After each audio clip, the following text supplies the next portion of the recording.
Droplets of rain were drifting from the sky, too numerous to avoid, so she was walking through them. Spin gravity didn't affect the rain here, falling from the dome's clouds. They were in lunar gravity. It wasn't until they reached the ground that the spin affected them, but it affected Asher, wheeling her forward into the droplets, fat and slow though they were.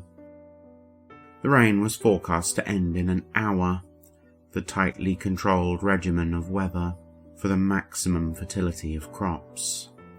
Not that many grew on the city ring, most being in the static heart of the dome, where the only characteristic of the moon they had to contend with was the gravity. The warm, thick atmosphere was not normal for the moon, only its hundreds of cities. Asia was headed for the outer edge of the city's ring, where the curves deepened to Earth-like gravity, with spin and lunar forces cooperating to give the normality of down that anyone born on Earth was used to. That's why she was here. Her own colony was much more consistent, its closed cylinder producing Martian gravity everywhere you go. It made it difficult to acclimate to anything else, especially the high gravity and harsh weather conditions of the Earth. Her HUD was giving a gravity readout as she walked. A slicker pulled around her to protect silken clothes from absorbing quite so much rain. It read 5 meters a second. It felt like the slicker was made of stone, her wet shoes becoming concrete blocks. As it ticked to 5.2, her heart rate jumped, desperately trying to push blood to her head. She had been walking for less than 20 minutes, and she was exhausted. But it was probably enough for today, she decided. Turning back was much easier. Every pace inward felt like shedding 10 kilos. Her heart settling down as she dropped below 4.7. By the time she got back to the main square, it was a comfortable Martian standard.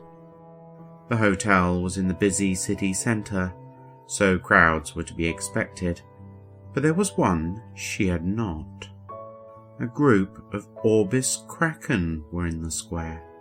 She had not seen one since the start of the war, having all retreated under the wing of the Owl Parliament.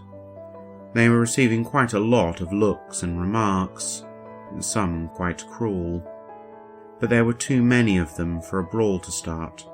Perhaps 24 of them were moving as one, practicing the art of safety in numbers. Asia wasn't a fan of the Kraken, but she had no love for the UNS either.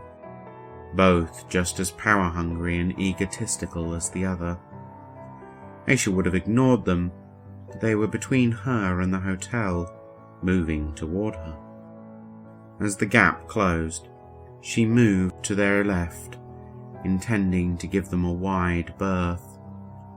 When she was within a few meters of the group, she could see their slick grey shells were stained with thrown food and drink. One more slushy drink being launched past her face a moment later. It struck one of the Kraken, leaving a large purple stain on its otherwise smooth exterior. Despite it being aimed at the Kraken, the open cup had shed half its contents in the air, several cold purple splatters hitting her slicker, and a glob of it landing on her rich green and silver silk shoes. The sweet purple syrup sinking into the fabric as rain softened the lump. Asia picked up the pace, jogging the last few dozen meters to the hotel entrance, slipping through the rotary door and out of the rain. The hot air blower above the door washing droplets from her slicker. Though she did not linger under it, heading through the lobby, several large flat screens were showing the latest news and revealing why the Orbis Kraken were here. A reporter out in the rain was talking, his smooth human face mirrored a dozen times throughout the lobby. A kraken had been found living in the city, and several locals decided to exact some vengeance. A mob of 24 people had stormed his house, beating him to unconsciousness and ransacking his home. Aisha had stopped in the lobby, now transfixed by the events on the screens. This was the most recent act of violence against a kraken, with more than a dozen in the last month, though only the second on the moon, most others happening on Mars or Mercury. Looking down at her stained shoe, Aisha fumed. This is exactly why she wanted to go to the Earth. It's bad enough that the UNS has been hounding Jupiter, but now there was violence against the Kraken. Soon enough there would be no UNS allies left.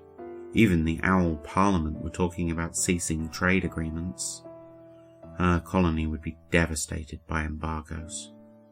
With new determination, Aisha turned back to the streets. The rain was still falling, but only for another few minutes. If she could not acclimate to Earth gravity, she could never address the UNS with enough strength for them to listen. So acclimate she must.